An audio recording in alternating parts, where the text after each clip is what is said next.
Affordable eye care. Hurry, sale ends soon. Tonight, breaking news inside the Russia investigation. ABC News confirming White House counsel Don McGahn extensively cooperating with Robert Mueller, questioned for more hours than any member of the White House staff. McGahn reportedly calling President Trump King Kong because of his temper. City on edge. The urgent manhunt at this hour for two murder suspects considered armed and dangerous. Police say they may be linked to several deadly shootings. Also tonight, the reigning Miss America accusing new pageant boss Gretchen Carlson of bullying. The father detained by ICE agents while rushing his pregnant wife to the hospital, missing the birth of his son. Epic flood disaster, hundreds dead, the death toll climbing from historic flooding overseas, families rescued from rooftops. And into the flames, an apartment complex on fire. Two police officers racing to pull victims from their burning home. The faint voice they heard leading them to someone still inside. From ABC News, this is ABC World News Tonight. And good evening. Thanks for joining us on this Saturday. I'm Tom Yamas, and we begin tonight with breaking news involving the Russia investigation. ABC News confirming reports revealing White House counsel Don McGahn has now met extensively with Robert Mueller. McGahn is sitting for at least 3 interviews with Mueller's team, describing President Trump's rage against the Russia investigation. The New York Times first reporting this and also reporting McGahn calls the president King Kong behind his back because of his unpredictable temper. Mueller and McGahn meeting for 30 hours, questions focusing on President Trump's possible obstruction of justice. And President Trump responding just a short time ago, saying he allowed McGahn and other White House staff to cooperate with the special counsel, turning over more than 1 million pages of documents. ABC's Tara Palmieri leads us off. Tonight, this stunning report from the New York Times revealing White House counsel Don McGahn has cooperated extensively with the special counsel's investigation. President Trump tweeting he, quote, allowed White House counsel Don McGahn and all other requested members of the White House staff to fully cooperate with the special counsel. McGahn reportedly shared, quote, detailed accounts about the episodes at the heart of the inquiry into whether President Trump obstructed justice. ABC News has confirmed McGahn has met with Mueller's team at least 3 times and has been questioned for more hours than any other member of the White House staff who has gone in for an interview. In those interviews, according to the Times, McGahn described, quote, the president's furor towards the Russia investigation and the ways in which he urged Mr. McGahn to respond to it. The phony witch hunt. For a Russian hoax. It's a witch hunt hoax. McGahn also reportedly gave investigators, quote, a clear view of the president's most intimate moments with his lawyer, including the firing of former FBI Director Comey and what he says was the president's obsession with putting a loyalist in charge of the Russia probe. Mr. Mueller has a lot of conflicts also, directly yourself, so you know that. Mr. Mueller is highly conflicted. In fact, Comey is like his best friend. I could go into conflict after conflict. But sadly, Mr. Mueller is conflicted. But let him write his report. We did nothing. There's no collusion. The Times reporting, quote, Mr. McGahn was also centrally involved in Mr. Trump's attempts to fire the special counsel, which McGahn resisted, but investigators may not have discovered without his interviews. His cooperation with the special counsel stemmed from a decision by the president's first team of criminal lawyers, the Times reports. In a statement, White House Press Secretary Sarah Sanders said, quote, the president and Don have a great relationship. But 2 senior administration officials tell ABC News that the two have a frayed relationship. McGahn has openly expressed his frustrations, and according to the Times, McGahn has called the president King Kong behind his back to connote his volcanic anger.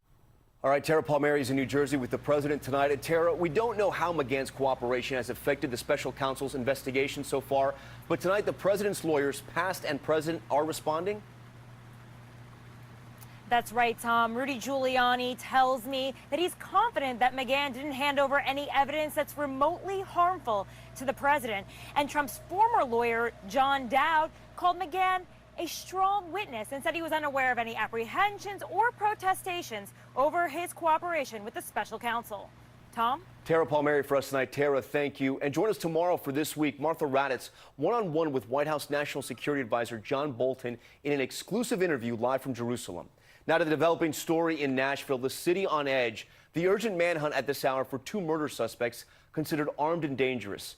Police calling the suspects cold-blooded killers accused of shooting a man and a woman in a parking lot.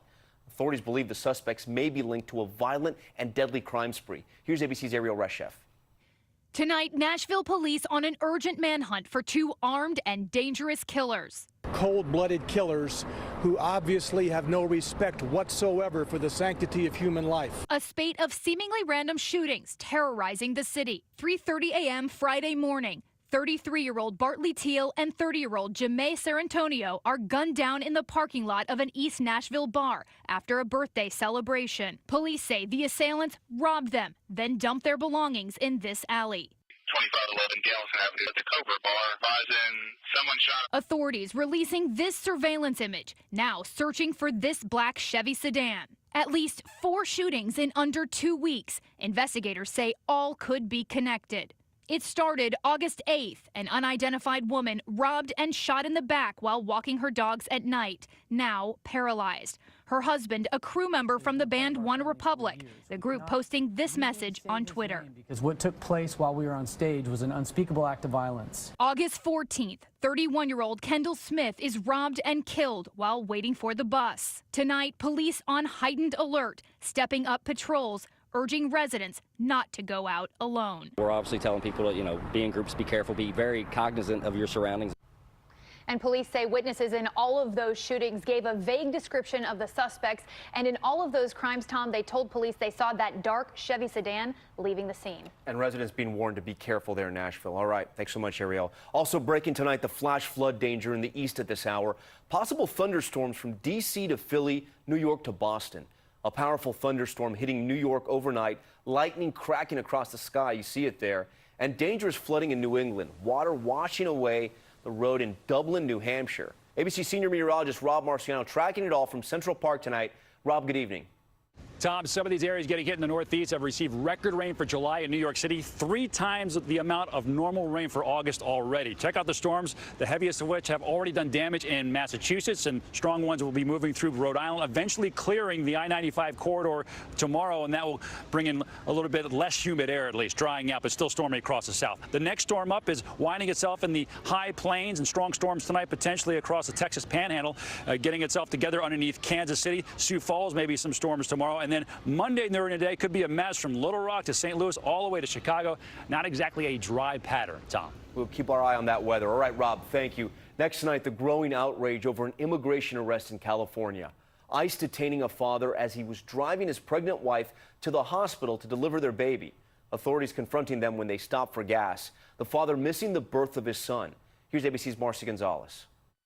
Sobbing in this gas station, Maria del Carmen Venegas was just hours from giving birth. She and her husband were on the way to a Southern California hospital for a C-section when you see these SUVs surround the couple's vehicle. Immigration agents then putting Joel Ronalada in handcuffs and taking him to a detention center. Venegas saying her husband has no criminal history. When I asked, why are you taking him, they said somebody had reported us, she says. The family's attorney saying they believe ICE may have been looking for someone else. Venegas then driving herself to this hospital. Tonight, happy her newborn son is healthy, but devastated her husband wasn't by her side. Saying it's very hard because he was always there and he would say everything will be okay.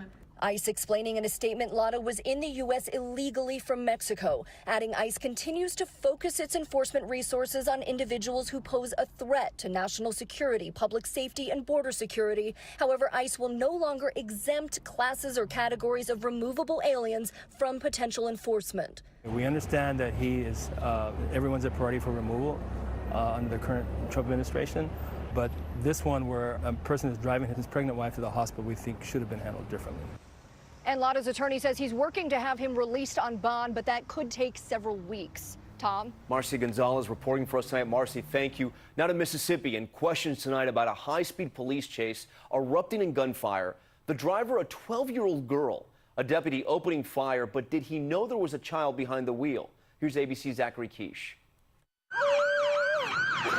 Police in Mississippi are defending their actions tonight after opening fire on a 12-year-old girl who led them on a chase. She hit the police, bro. You can see officers in this dramatic cell phone video trying to bring the vehicle to a stop.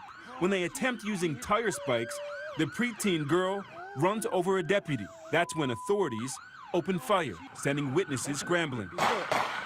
Investigators say it started Wednesday night when the girl allegedly stole her mother's car after a fight.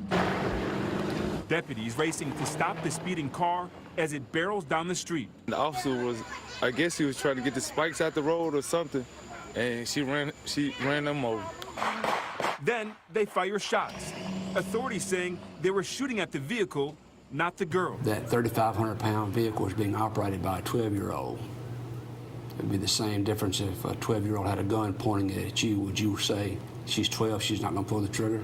Tom, that sheriff says they were following protocol. As for that young driver, she was not struck by bullets, but tonight she is in custody. Tom? Zachary Keish for us tonight. Zachary, thank you. Next tonight, the pushback from that terrifying scene in Washington State. A 16-year-old badly injured shoved off a 60-foot bridge into the water below. Her former friend accused of pushing her, but speaking out now and facing the consequences. Here's ABC's Will Carr.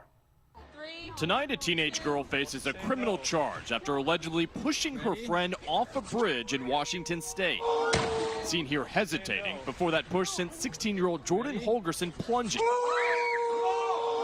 60 feet into the water below, she suffered 6 broken ribs and a punctured lung. Speaking to NBC, Holgerson says she wants 18-year-old Taylor Smith to face repercussions for that push. I just wanted Taylor to be put away for a little bit so that she could think about what she did. Prosecutors say Taylor engaged in actions which created a substantial risk of death and resulted in serious physical injury, charging her with misdemeanor reckless endangerment. Holgerson may also pursue legal action. I never asked Taylor to push me, and I don't think I would have if I wouldn't have jumped. That contradicting what her former friend said in an exclusive interview with Good Morning America. She wanted to jump and she was scared, and she had asked me to give her a push, and I didn't think about the consequences. I thought she would be fine. Her former friend facing the possibility of up to a year in jail and a maximum fine of $5,000. In Los Angeles, Will Carr, ABC News. Next tonight, the daring rescue from a burning apartment complex in Alabama. Newly released body cam video showing officers racing into the flames to save residents still inside their burning home. The officers honored for their actions. ABC's Ron Claiborne with those images. Where? This side? An Alabama apartment building engulfed in flames. 2 officers racing from their patrol car straight to the inferno. Anybody in the building? The 10 seconds captured on one of the officers' body camera. When they reach the house, they hear the faint sound of a voice. Anybody in the building? Stand back! They smash a window to reach her. Can you move? Grab onto me. I got you. I can't. Oh my God! Come on. Oh. Up we go. Come on. Come on. Oh. All right, come on with me. Come with me. Come on. Somehow they get a hold of her, and together they flee the smoke and flames. Are you okay? Can you breathe? Okay, stay with me. The officers and the woman all escape unharmed. The 2 brave officers cited this week for going beyond the call of duty. The deputy police chief in Oneonta was asked what she saw on that dramatic body cam video. She says it shows what 2 young officers were willing to do for their community. Tom? Incredible bravery there. All right, Ron, thank you. And a passing note tonight, former UN Secretary General and Nobel Peace Prize winner Kofi Annan has died. He was born in Ghana, and he was the first black African to head the UN, serving 2 terms as the world's top diplomat. Kofi Annan was 80 years old. And there's still much more ahead on World News Tonight this Saturday. Allegations of bullying at Miss America. Why the reigning Miss America is accusing new pageant boss Gretchen Carlson of trying to silence her. The pageant fighting back. And you've heard the warnings before, thieves stealing packages from your front door. Tonight, the twist you might not see coming.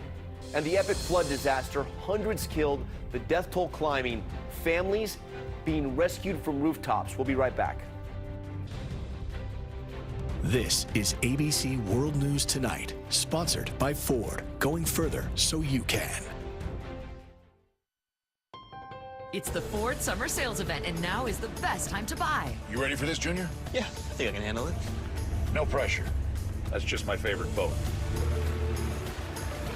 Boom. Make summer go right with Ford, America's best-selling brand. And get our best deal of the summer. 0% financing for 60 months on F-150. Get 0% financing for 60 months, plus $2,800 bonus